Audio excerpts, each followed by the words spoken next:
GPS credential can be competitive in our current job market. Like you guys were, referring to networking, resume tips, interviewing, so forth. A lot of times I find out it's again kind of the right timing and places, and Darren talked about 120 people applied for a special ed job. My position I just got this last year, back in the district I taught at, there was 160 applicants looking for one position. And one thing that Anita Unified does a lot is they call in 30 people to do 5-minute quick questions to see other, and then they make that down to a panel of 8 people for a job. It's very difficult to screen. It's to screen people for a job for interview. If there's something missing in it, they're going to screen you out real quick. So you got to make sure everything is complete. Going through subbing, getting to know people, getting your name out there. At my school right now, we have someone went out sick, so we have a long-term sub. And we might have a position that long-term sub is not guaranteed, but that name's out there and we know what he's doing. So this is who you know and what you see out there and get your name to be recognized, to be in those classrooms, help with the tutoring. I know my school is right down the street from here. We do have students from University of Laverne come help and tutor kids on Wednesdays. And that just gets people's names out there and around. It's doing that extra mile for the schools and you get your name For me personally, as bad as I feel for the teachers right now going through, kind of like Darren said, I feel even worse for PPS people. I think it's even more difficult in the counseling realm. And for me, as a principal, I've hired a couple counselors over the last couple of years. In the screening process, I'm looking for counselors who've been in the school setting at some point, because I get a great deal of counselor applications. They're family and marriage counselors for stuff with their aunt, and I'm not saying that that's a bad thing, but that particular piece compared to somebody who's been in the teaching field, either as a teacher or in some way, they get a different perspective from it. And so the last 2 counselors I've hired have both been in the classroom for at least 5 years.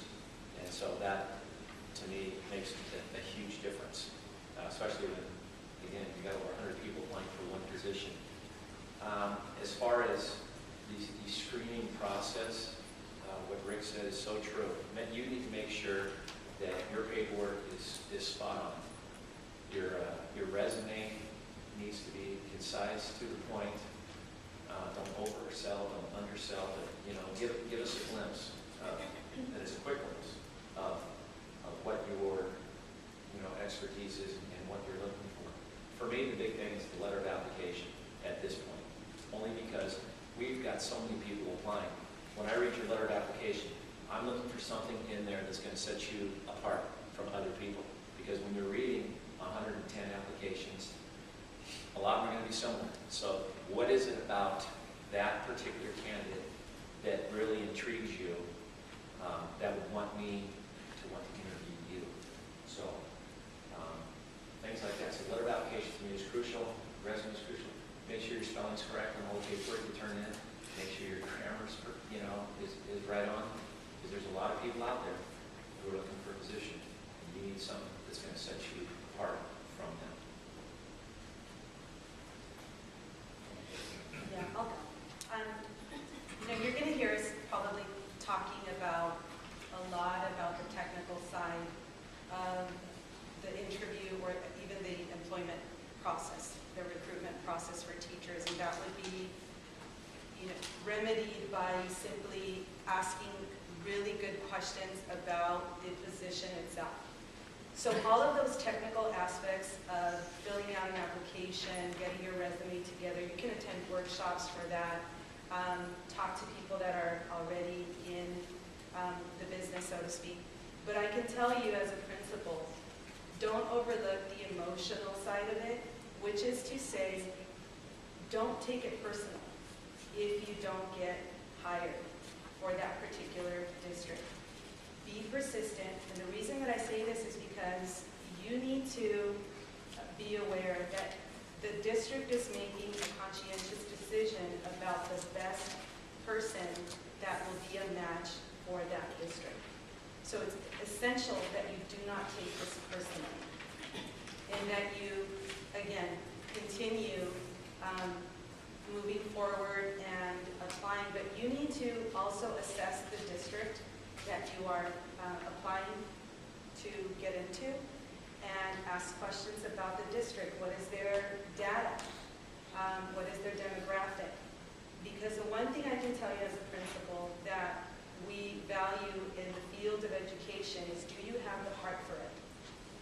Because if you know, a lot of us want to certainly go into the field of teaching because it's a noble profession. And that is valid and it is true, but it is also very, very tough. And so if you, and you're going to be inheriting, you know, a class, a different set of teachers, I'm sorry, a different set, well, yeah, that too, a different set of students every year. And you have to go in knowing that it is a tough profession. It is noble, yes, but you have to have the heart for it.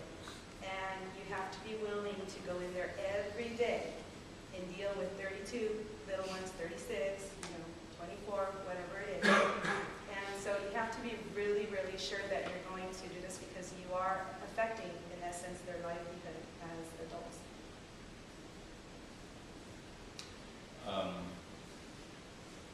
To be competitive, say for example that you, first of all, let me get an idea of who I'm talking to.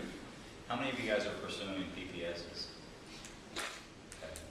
I mean, pretty much the whole room, huh? How many of you guys are pursuing teaching credentials? Okay, what's your teaching credentials in? Actually, I haven't applied to a program yet, but I'm looking at elementary. Okay. I have multiple subjects. You have a multiple subject. Okay, so mainly we're talking to a majority of counselors in here, huh? Okay. We won't leave you guys out. No. I just want to get a sense of who we're talking to. First of all, I think it was a point that was well said in the sense that many times principals are looking for counselors that do have a teaching background, because you need to be able to see how problems manifest themselves in a classroom. How is the teacher going to pick up on the kid that is having trouble? What are the warning signs, and what are some of the strategies or the support systems that work for both the child and the family? And that's one piece of it. So if you have a teaching background or you do have a credential, it's going to definitely make you more marketable. It's also going to help you when it comes to layoffs. The counselors without the credentials are usually the first to go. Okay? So that's just something, and I know you're thinking in the back of your head, oh God, I got to pay for another credential. But you know, it certainly would make you more marketable. Now, once you've done your resume, you've done the application appropriately, you've filled it out, because remember, we're going to look at 120 people, and we're going to find a reason to screen you out before we even start talking about who we're going to screen in. Then comes the interview, and you want to make sure, if you interview with 50 people, in some districts you use pre-screening devices now to even winnow that number down to a manageable number. When you do get the interview, you gotta understand that those 20 or 25 people that go before you are probably going to say the same exact thing that you did. And so the question is how can you stand out in an interview? And I think I was just telling Laura before we started, I think the most important thing that principals want in employees and teachers and counselors, they want somebody that's coachable and somebody that will listen constructively to feedback. I don't know if you guys have ever seen American Idol, but when people get up there and start singing and Simon tells them, you can't sing worth a damn, and then they go outside and start cursing and stuff, they can't sing. He's absolutely right. Now maybe he could have been a little bit softer about his approach in telling them, but some people truly believe they can sing and they can't.